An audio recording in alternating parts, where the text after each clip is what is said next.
15th of November, 1923, sunny. It's been almost 2 years since my husband's departure. I had already got used to the lives without him. But recently, I met a guy. He was nothing out of the ordinary, yet sparkled my heart. Being with him, I felt safe and fruitful. The typical lives that I was longing for finally came to reality. 25th of January, 1924, cloudy. It has been 2 months since my last menstruation period. I am pregnant, which is not allowed. Women committed adultery would be abandoned by the whole village. I told him the misfortune yesterday, with discomfort, but he promised to leave the village with me. It would be tough, but at least we could start a new life together, right? 13th of June, 1924, storm. He disappeared after making the promise of protecting me and the baby. My tummy grew bigger day by day. It was impossible to conceal it anymore. As predicted, I was abandoned by my husband's family. Heading back to the clan also did not do any good. I was regarded as the shame and disgrace of the clan, both mine and my husband's. I was ignored all the time when I was back home. Every day and night, I sat on the outcast table and ate the leftovers of my family, rarely being spoken to.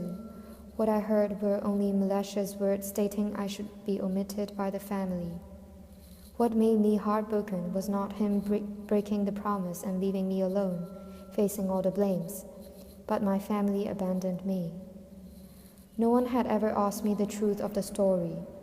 I am the only daughter and sister. At least they could show some empathy, I guess. I have thought of ending my life for a few times. If I died, my baby and I wouldn't have to be taunted by others. But what if the baby is a boy? Things would be totally different, right? Maybe he would be accepted by his father's family. He would be given a name according to the whole genealogy. He would have chances to do whatever he wants.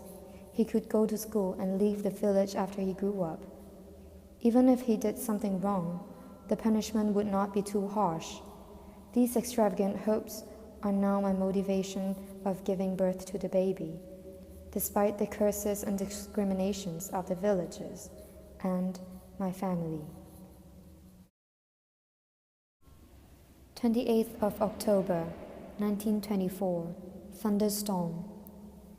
I would never forget today, the final judgment. They came, broken. I heard noise, crashes, shouts, screams. They were rushing and searching. The house was a mess. I was so scared and lonely. This place is no home to me. No one even tried to stop the villains from breaking in. I cried, not because of the villagers, but because of the cursing from my family. Their words hurt me hard. The pain was haunting me, from inside to outside. I seized my body. The pain was just too much. I kept running away from the villagers, running away from the guilt. I was crying and scared that it would be a baby girl. I heard them yelling me ghosts, but the pain helped me to throw it away.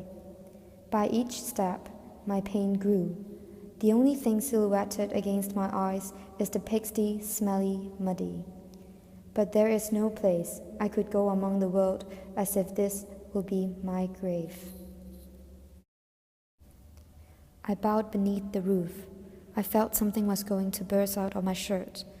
My body was following the instincts, squirming upon the sky, squeezing the whole body. Limbs were grabbing the earth.